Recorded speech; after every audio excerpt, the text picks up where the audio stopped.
and you put them fairly late, you know.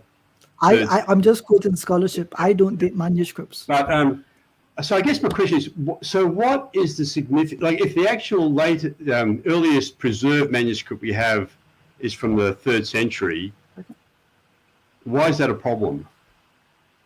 Why is it a problem? Yeah. Hold on, Frank. I have an honest question. So I'm not delaying answering the question, but I do need to understand your perspective here. Did this question just come to you, or did you watch the entire 1 year of streams you've been doing and then realize that you should ask that question now? When did that question come to you? It came to me a few weeks ago. I've been meaning to ask it of you for a while. Okay, brilliant. So, Frank, okay, so I'm just going to answer the question. I'll try to break it down as quickly as I can and as simply as I can. The way that the New Testament is constructed today is based on previous manuscripts in circulation. It's not based on a tradition where a specific form of reading was handed down. So we call that the critical text or a critical edition. So it's directly relevant to the current form of the New Testament as it has been decided by scholarship. So when you read any work, that's not the KJV or the, I forget what the Jehovah's Witnesses call their edition, it's generally going to go back to the Nestle Allen United Bible Society's edition for that particular couple of years. So that's the reason for it, because your scholars don't just take from a tradition, they take based on the earliest manuscripts. They group them and then they say, because this group seems to be more reliable than another group, then this is the earlier, more reliable form of the text. And that's why we look at the earliest manuscripts, because your own scholars appeal to them in such a way. So it's not a criteria that we've invented or that we've decided to do for the sake of it. We're just following on from what your scholarship already appeals to. But any of the brothers here disagree with me? Do we have like a division of thought here, or are we on one mind on this? Yeah. Frank, does that answer your question? Well, it does, and I don't have any problem with that. But I think what you're I don't know if you're trying to suggest that because the earliest manuscripts that it's based on are later, therefore they don't represent the original manuscripts.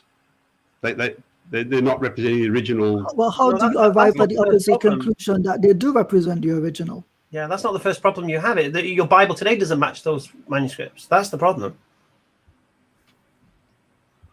Sorry, you just said that they are. It is following those manuscripts. You didn't listen to, I said, Frank, they're constructed based on those manuscripts, meaning then that they're like puzzle pieces put together. If they were taken directly from the manuscript, we call that a diplomatic edition. And as far as I am aware, there is no, in circulation among modern Christians, any diplomatic text used by Christians. So if they were following it, I would like to know. Sorry. Can I say that in layman's language? Yeah, go right ahead. So sorry. basically, what this is so everyone gets this point: diplomatic text. If somebody took a manuscript and translated that into English for you, completely word for word, that would be what the judge is referring to, diplomatic text. None of the translations are like this. What they've done is they've taken. Imagine you're in a massive hall. You lay all the manuscripts out in this hall in rows and columns. And what you do for every verse, you say, okay, and you label them A to B across in terms of columns and 1 to 100 in terms, or 1,000 in terms of the rows. You say, okay, for this verse, I want the verse from Z27, and you take that verse from there and you translate it, because I think that's the closest. And then for the verse following, I want the one from B29, and you take the verse from there, translate that, and you put it in. And you keep doing this, which is the puzzle, until you come up with a text that, because of your machinations, your thinking, your ideas, what is more authentic or not, whatever you base that upon, you come up with a composite text. Now that composite text is what you're then handed as the Bible that you're reading now.